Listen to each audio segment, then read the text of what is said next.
All right. Welcome, everybody. This is the Red Deer Disciple podcast. And joining me today is producer Del Penner. If you don't know him, look him up. You should know him. He is an awesome producer, has done a lot of great things. And we're going to talk to him a little bit today and hang out and just two dudes talking and talking, what we love best, and that's music. So welcome, Dale. Appreciate you Hey, coming, man. yeah, thanks for having me, Eldon. This is cool. Absolutely, man. As I was saying earlier, I'm in a jail because I have a white Yeah. wall behind me here. The white wall behind you. White wall Yeah. And I behind me. go, So, okay, I don't have a number yet, but there's still time. we'll Great, work on great, that. great We'll to work be on here. that. Um, so, Yeah. yeah, exciting times in the music business. I was looking at some of the artists you're working with. Pretty cool stuff. And, Yeah. I've been doing this for about a year now. I started last October. Just a quick brief summary.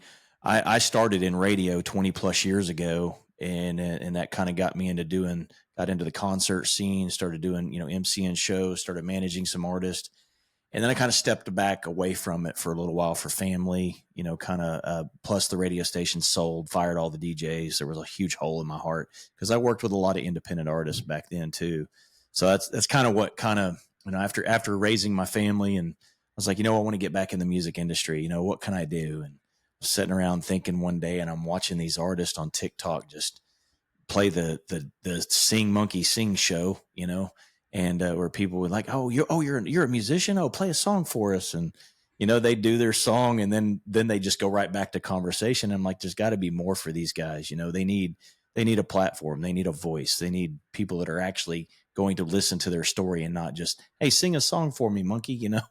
So right, I yeah. started Red Deer Disciple podcast and been doing it about a year and done some stuff in Nashville, going back to Nashville in a couple weeks. So looking forward to that. But so that's kind of how, when some of the artists you've seen that I've done, the majority of them are independent artists. Mm-hmm. And I've met so many great artists, man. I love music, and I have a huge heart for independent musicians, just the Yeah, underdogs. isn't it a great way to meet people? I mean, I've got so many friends that I've only really hung out with for 6 weeks, and I just stay in, to make work on their project. And uh, now I work, nowadays I work a lot remotely, where Yeah. I work with have this app called SessionWire, where I produce a track in a situation like this, like that.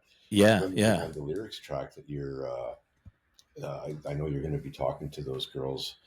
And Next one of their week. tracks, I produced a track remotely, and I still haven't met them, a couple of them personally. I've just all through, produced a track in the studio, had a great engineer, and had all the tracks sent up to me to my studio, and I mixed it and did some overdubs. So it's cool. I mean, you can really and just like you, right? I'm helping independent artists. Most of my Yeah. business now is independent artists or independent labels is a lot of it. Nice. Yeah. People that labels that are still trying to break new artists. But yeah, it's cool that somebody like you is in there helping out and with new artists. I mean, And likewise, I mean, they need somebody with. yeah, I was reading a little bit of your bio. What, like 35 years experience in I've started production? Yeah. off when I started recording when I was an assistant engineer at a studio out in the West Coast in Vancouver, Canada. I We were on a half inch 8-track multi track, Okay. and the media that was sold was vinyl. Mm-hmm. So I've kind of transformed, reinvented myself a few times. But when I first started out as an assistant engineer, after the first couple of years, I got a pretty. By then we were working 2-inch 24-track and all that stuff. And I Yeah. got a gig working with a band called Loverboy, and they were doing a demo. They got called up. The studio manager of this place I was working at, they go, "Yeah, Loverboy." And this was in Loverboy's prime, like in the late '80s, Mm-hmm. or I guess it would be in the mid '80s. They're like, "Yeah, we want to come in and cut a demo for this movie that this kid who's supposed to everybody's saying is going to be a star. His name's Tom Cruise." And so I went in and cut this demo with these guys, and we did the overdubs, and the band was signed to CBS, so that they wanted, then the movie was going to be, was I think produced by by CBS. So Hmm. the band submitted the song, and the next thing I knew, like 2.5 years into my career, I've got an engineering credit on like a huge record, like 14 million records sold or something. So that definitely got, really got me going on the whole thing. And then, I'd worked with, my trip from there into working with major labels. A lot of it was working with independent artists. I had a manager in LA, and we developed a couple of artists that we built up their career, because I live in Canada, Okay. and most of my work is in the U.S. now. Um, but we had this plan. David Ehrlich is his name. He is in LA, and we'd start developing artists in Canada, get them to a certain level as an independent artist there, and then shop them to the U.S. market. And we had one girl, Holly McNarland. She got Daniel Glass signed her when he just started Universal. That's how far that's going back. And then I Wow. got the opportunity to produce Nickelback's album, Yeah. which was totally they were independent when I produced them. Nice. And my manager David and I, after we did the record, were like, I'm going like, David, this is really cool. Like we we should like see if we can help them get a record deal. And so that's exactly what we did. We worked out an arrangement with the band to shop them, and yeah, got them their deal with You mentioned Roadrunner. And Universal. I guess we might have a mutual friend. I don't know. You ever done any work with Paul Ring? Paul who? Ring. Rings a bell. What does he do there? So he's actually Bungalow, and he was actually. I mean, he'll tell you that his legacy. It's not his legacy, but he's the guy that brought Jackson 5 to Universal. Like Oh, yeah. So I do a little bit of work with Paul myself. He's still out in LA, and he works. okay. He's a label directly under Universal. So all his distribution and stuff for artists that come through his label go to Universal. And I've got a couple artists that I work with that have distribution deals through him, and Oh, so cool. yeah. So I didn't know you mentioned I don't. Universal, so I I kind of thought probably maybe you might might have know him. crossed paths with him, but He's been around um, a long time. I mean, he's worked with me some too. big names. So I Yeah, mean, we you may have. talking going back to the Jackson 5, it was a long time Yeah, ago, but yeah. so I mean, around that, what the Jackson 5 was, what 70s, Was it? late Yeah, late like 60s, early probably early 70s. '70s. Yeah, yeah. So, um, but yeah, so you guys have kind of maybe you've crossed paths. I don't know. You Right. mentioned Universal, and I was like, I wonder if he knows Paul. Yeah, I've done a few projects for them. They're Yeah, now the major labels are they're still, I guess, the place to be for a lot of people, yeah. but it's a different sort of set of rules than there used to It's be. a different world we live in. I was talking to Paul about it one day, and he was like, back when he started in the record industry and record label, it was all recording deals and stuff like that, and there's no tangible item to sell anymore. It's all streaming, right? Hmm. So things, he's had to evolve with times as well as others, I'm sure, but it is a different world we live in nowadays. There's no I mean, there's the recording deals are still out there, but it's not like vinyl records, cassettes, CDs. It's all streaming now, so it's Right. kind of a Yeah. different. Yeah, Yeah. There's the medium for independent artists to sell their merchandise and their music is really changed. Like yeah, I worked with a lot of artists, independent artists that could sell 50,000 CDs, yeah, and you would make you could run a career on that. yeah, Because you'd be touring, but now, I still love the business, and I yeah. still think that there's a lot of opportunity there, and I miss the and I days of also sitting think with the some of the streaming thing is. independents, What's sitting on the that? back of the tailgate. I said I miss the days sitting in the. I'm a lot older than I look. Really, I'm pushing 50. So, but I remember the days of sitting, after a show, sitting, outside in a or down in a basement of whatever the venue was, and tables set up, and slinging CDs and stuff. Yeah, I kind of yeah. miss those days. Oh, absolutely. I mean, that was, you got to meet your fans, Yeah, first, face to face. That was Hmm. really cool. But don't you think you still have to tour nowadays to be successful? I do. I do. I mean, I think you get to a point to where you have to. Hmm. You're gonna out. If you're trying to stay local or you're trying to stay surrounding states, you're gonna outgrow that. If you're really out hustling and grinding the way you should be, you're performing all the time. You're gonna get tired of playing the same places. You're gonna, so to expand your, I tell artists all the time, you can sit behind your camera on TikTok or wherever all day long, but until you're out there doing it and grinding and you're hitting venues and you're getting booked for shows and you get to where you're starting to open up for people, and I mean you're never really going to be more than just a keyboard warrior for say, Yeah, so I encourage all of them to get out from behind the screen, get out there in the public, start making moves, grind hard every day, stay.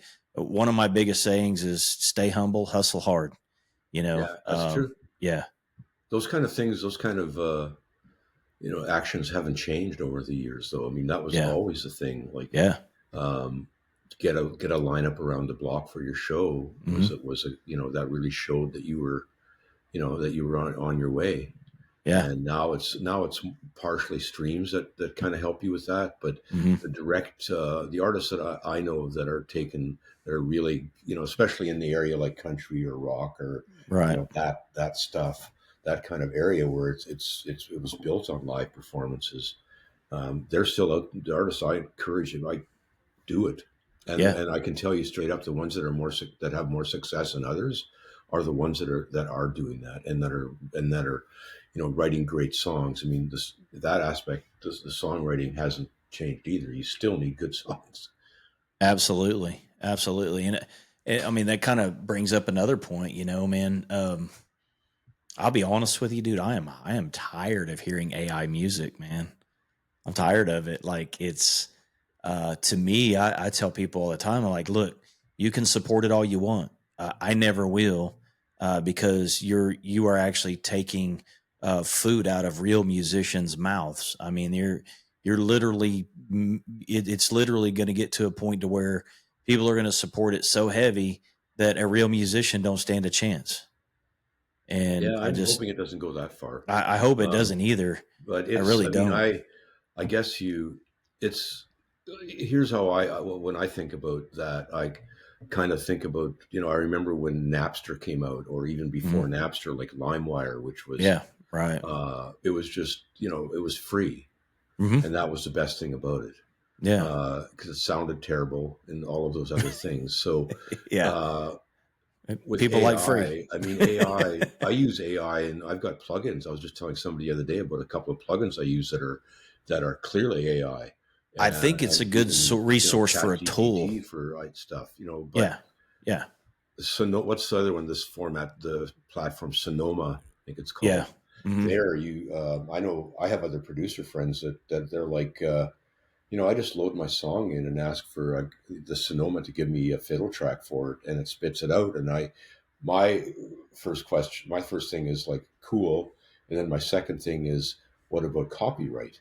Because that's a whole, none of that has been sorted out yet. Right. And he said to me, well, I need to let my distributor know that I have AI content Hmm. in the song, Yeah. which to me is like an admission of something. I guess I don't know. I think I'm still thinking I it can be a tool. it can be, exactly, can be a tool 100%.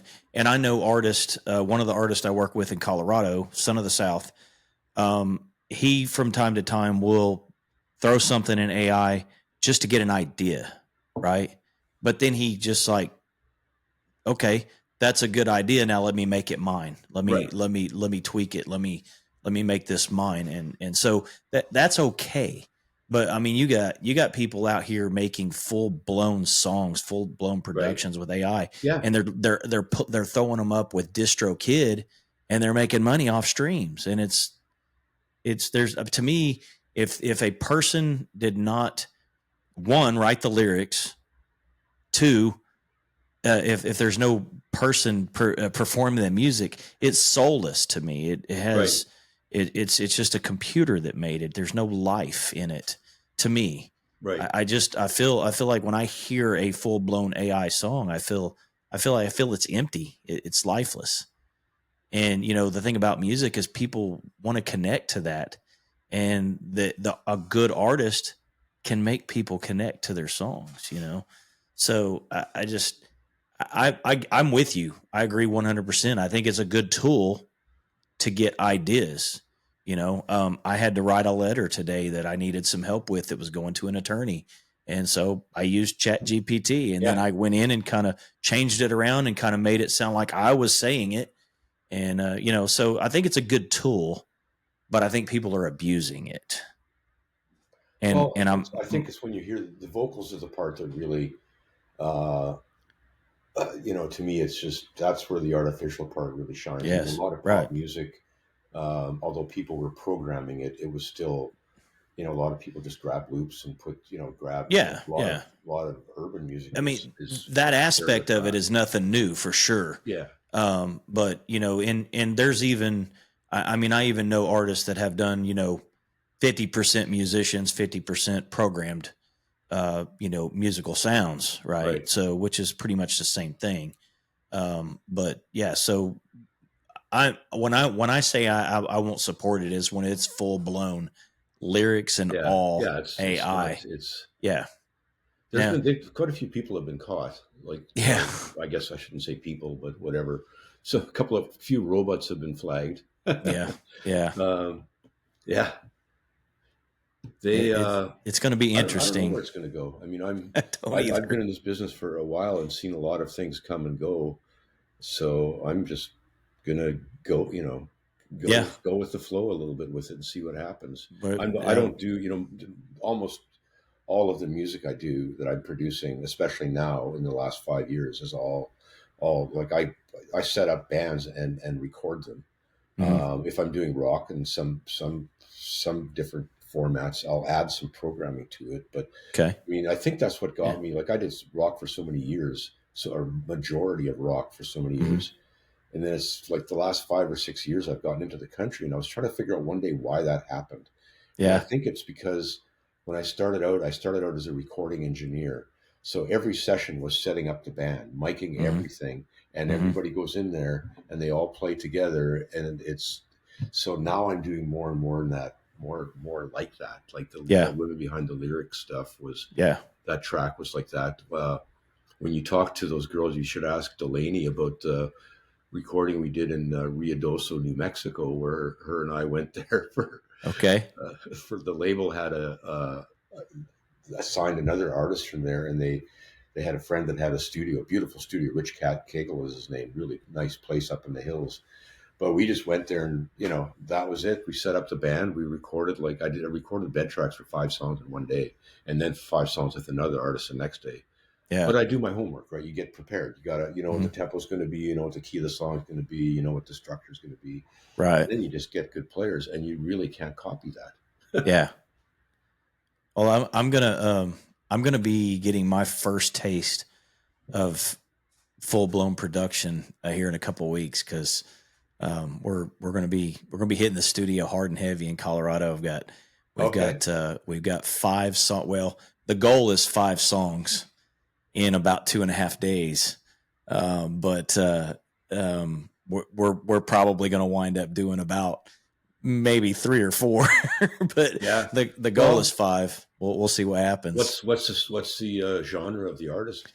So it's kind of mixed a little bit. I have an artist here in Oklahoma that I manage. Her name is Bonnie Ray, and she has no music out to date. But that's why we're going to Colorado, right? So we're doing 2 of her songs and possibly a third one as a singer songwriter. We're going to get the songs banged out, and then we're going to hand her a guitar and go sing and play in the mic, and do a little singer songwriter session. And then the guy that we're working with up there, Son of the South, she's country, and she grew up in a bluegrass family. She toured with her family in bluegrass for years. Right. And so she comes from a bluegrass country background, so country, gospel, bluegrass. She's kind of got a mix of a little bit of everything, and he is Southern Gothic, which a lot of people are like, Southern Gothic, what's that? It's an old genre that's been around, but the newer I haven't generation, heard of it. I'll have to. yeah, like a lot of Johnny Cash's songs were actually considered Southern Gothic. Like Really? some of his later stuff, especially like Personal Jesus or the song Hurt. Yeah. So it's it's a darker side of country. So it's kind of like, if I have to explain it, it's like a mix between outlaw and southern rock a little bit, and gospel had a baby. Like it's a deeper side of country where there's more pain. So it's a little darker. It's a Right. little on the darker side of country. And it's actually like, from my understanding and the people that I work with and talk to in Nashville all the time, is Nashville's looking for Southern Gothic artists. It's making a comeback, and this newer generation's putting their spin on it, and it's pretty neat to see. That's interesting. I mean, I heard huge Yeah, Johnny so if Cash. you get a chance, go. You can check out Son of the South Music, and he's a new Southern Gothic artist out of Colorado, and he just released his first single. Has a distribution deal with Universal. It's called Nowhere Man.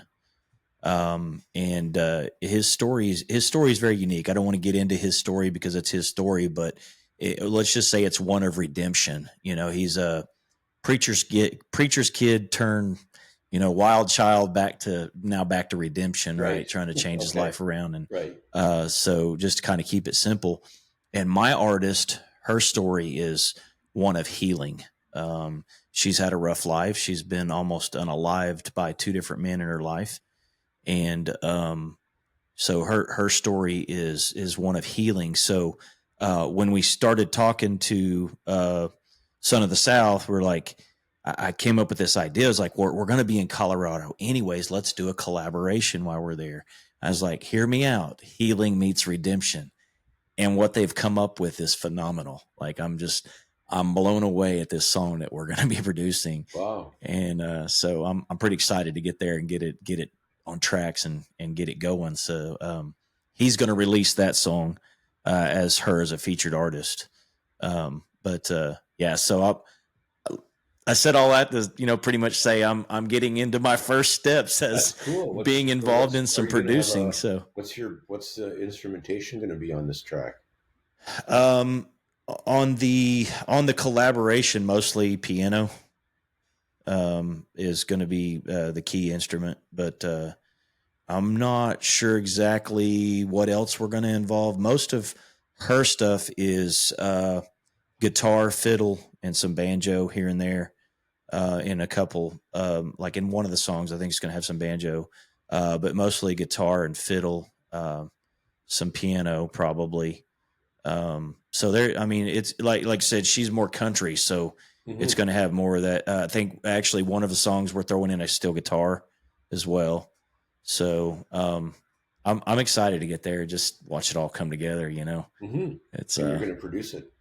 Well, I'm going to be involved in it. Right. I'm not going to say I'm not going to say I'm the producer, but I'm not.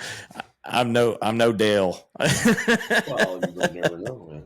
Yeah, You might have the best idea in the room. I might. So yeah, I'm going to be a part of it. I'm going to be helping out, and so I guess I'll be a part of the production team. So that sounds like a nice experience, nice trip. What's the studio called? What's it like? Is it like a fairly large live room where you cut it in? No, it's actually Son of the South's one of his really good friends. It's actually in the basement of his house, but it's legit. I mean, it's a nice studio. I forgot the name of it. Unhinged, maybe something like that. I forget what he calls it. Okay, I've got an invoice, but yeah, I'll send it to you. In an email or something, but I've got it on an invoice that he sent us for the studio fees and stuff. But yeah, I'm looking forward to it, man. I'm looking forward to it, and just to actually right before I'm doing that, get to sit down with a producer is kind of cool too. Cause Well, you'll have a good um, time. If you yeah, want, to make sure you. I guess it sounds to me like you're kind of looking for something kind of spontaneous, as opposed to going in, with a real specific arrangement. yeah. I mean, the songs are specific, but I think a lot of it's going to wind up being spontaneous for Right. sure. I know one of the songs they're actually working on this week with instrumentation, and then Okay. she's just going to come in and lay her vocals down. And I think that was the one we were talking about where it was, guitar, fiddle, steel guitar. Yeah, it's nice to get So that. If I always do pre-production to yeah, get the even if I'm like I just did a project in Houston, and I'd never met the band or the artist, and I did pre-production online with the artist, the singer songwriter, yeah, and then I just said like we got to have 2 days of rehearsal with the band. I cut 10 songs in 2 days, full of yeah. Wow, everything: guitar, bass, drums, guitar, wow. keyboard, everything except vocals, and So some other so arrangements. 5 and 2.5 is not out of the question. Then we might be able to No, no, make it no. happen. You can do that. Come on. Yeah, That's not. That's like, especially if you're the Nashville people. That's what they do. They go in and I did a drum session in Nashville not that long ago with Rich Redmond, and he cut 5 drum tracks in less than 3 hours. And that wow, was including getting drum sounds. But I send them off MP3s of the song, yeah, even if it's just a guitar and a vocal. It's got the right, tempo, kind of get the vibe, and most session musicians and people, they want to be prepared, so they take the time to get their, come to the show with some ideas. yeah, absolutely. So you've worked with a lot of big names. I was going through your bio a little bit a couple days ago, and then just right before we got on. You've worked with some big names. I've been lucky. Yeah, I've had a good career. I don't, my wife says, why don't you retire? And I'm going, well, why would I? it's fun. I still Yeah, I love what I'm doing, and people still, yeah, you know want to work with me. So yeah, I have, and it's um, been lucky to work with some. Nickelback was by far the biggest, and then the Loverboy, the yeah, Top Gun thing was a nice one out of the gate, and a yeah, lot of Canadian gold and platinum albums that people that were successful in Canada but didn't break it into the U.S. But I'm always trying to find the next star. Always yeah. looking to get a hit. I did a project actually during COVID. I think, yeah, it was during COVID with these kids. You should look them up on TikTok. SM6. I've They heard of had, them. yeah, they were huge TikTok. They were 6 siblings between the ages of 12 and 22 or Yes, something. I know. And Yeah, yeah, I produced 10 songs with them during COVID. We did it all online in a nice. studio, and the manager had a studio in Boston that we rigged up to set all cameras up. And Okay, yeah, one of the first single they had off that record has, like, I think over 2 million streams on Spotify. Um, but they had major TikTok. Like, they did a show announced a show at the parking lot across the freeway from their hotel, and they shut down the exit ramp. It's kind of Hey, cool. if you can do it, you can do it. I mean, there's Yeah, always that chance. I was talking earlier about keyboard warrior type stuff, but yeah, there are artists that have blown up from TikTok and have made it big. You know, I hope a lot of them continue to go on from there, and that's just not like a one hit wonder kind of thing. But yeah, I mean, it can be done for sure. yeah. It is. I mean, if as far as the changes in the business, that's one. The ability to access so many people Yeah, from your computer is pretty advantageous if you're very good at it. I mean, a lot of people figure that's all they need to do, but really it's yeah, just like we were talking about AI. That's just another thing you have to do. right. Absolutely, So absolutely. when are So, you heading off to Colorado? the week of the 23rd is actually when I fly out for Colorado. So, Right. yeah, so we'll be there pretty much from the 23rd to the whatever that Sunday is. It's the 26th, I think. Yeah, the 26th. And I come home for 2 days and turn around and head to Nashville. So, Oh, cool. yeah, I'll be at the Josie Awards doing Media Village interviews and stuff with some independent artists that are there at the In Houston? Josies. Huh? In Houston or No, in Nashville. in Nashville? Okay. Yeah, yeah. We'll be at the Grand Ole Opry for the Josie Awards. Oh, Yeah. cool. Yeah, I was at the last time I was in, not the last time, but about a year ago, I was in Nashville, and my buddy, he's like a keyboard warrior, like you were talking about, he tours with TG Shepherd, and they were playing at the Opry, like not the Ryman, but the one Yeah, or in the yeah, the new one actual with the Grand Ole doors. Opry. Yeah. Yeah, so we went to see a show, and Yeah, that so not place a was lot of nice. people know if you actually do the Ryman tour and the Grand Ole Opry tour. They have the backstage tours and stuff that they do. But the Ryman was actually not even the first home to the Grand Ole Opry. It was, if I remember correctly, it was like the sixth home. It was just the largest Oh, really? I always during thought that that was time. the original Opry. Yeah, no, it was the mother church is what they call it, right? And it is where most of the big names performed because it was that era of the Mhm. Grand Ole Opry, and so your Elvises, your Johnny Cashes, all those came up through there, right? So that's how it became well known, and was but it wasn't the original home of the Opry. And then the facility they have now is just massive. I It's guess they just moved it massive. and branded it out just to have more. I mean, that whole area Yeah, now where the Opry is like it's like Disneyland or yeah, something. yeah. It's huge. It's huge. It's massive. Yeah. Well, this was really a nice interview or a nice visit here with you. I'd Yeah, love to do this sometime again. yeah, absolutely, man. We can definitely do it. Maybe after you get back from Colorado, maybe in a month or two after you get back from Colorado, we can talk about the You- Talk trials about and the tribulations and talk about successes my of your set. my producing experience. Yeah. You can give me some tips. Absolutely, man. I I'd still love I to still sit. learn something on every single job I do, man. Yeah, Yeah, I mean yeah. every single job I do, I learn something. It's amazing. That's good though. I mean, and it's good that you still love it, man. I see the passion on you and the smile when you talk about music, man. I love Yeah. it. And so after 35 years, it's great to see that you still have a Oh, passion for it. So, yeah. but yeah, it was a pleasure having you, Dale, and we'll definitely do it again, man. I'll be in touch. I'll send you my phone number, man. We Yeah, can, let's do that. Let's stay in and touch. yeah, Okay, definitely. man. So, Thank you so much, and Elton. I we'll appreciate thank you. Sarah for setting this up. But I like, know. She's awesome. so She does all my social media stuff. She's awesome. at first when she asked me, I was like, I've never interviewed a producer like this. Might because here's the thing, like just real quick before we go, Yeah. is a lot of people, you're behind the scenes, but I'm the type of person that I've always, when I watch like the CMA awards and stuff like that, I listen to like who they say produced it and stuff like Mhm. that. So that's how I've kind of over the years, I've gotten to know, producers' names and stuff really more on the country side of things. Cause I don't really watch the MTV awards and all that stuff. I'm gravitated more towards traditional country, Southern rock, outlaw country, stuff like Right. that. But you guys are the hidden gems, man. You know what I mean?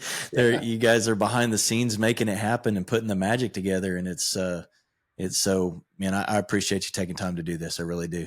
Well, my pleasure, dude. Yeah. Anytime at all. Look forward to doing it again. So, Okay, Elton. Good luck all with your right. session too. Yeah. Stay Okay. blessed. Yeah. Take Remember, care. everybody, I love you. Jesus loves you. Stay humble. All Hustle right. You hard. got Let's that's not a go, problem. y'all. Okay. Thanks, dude. Take care. Yeah, man. Bye.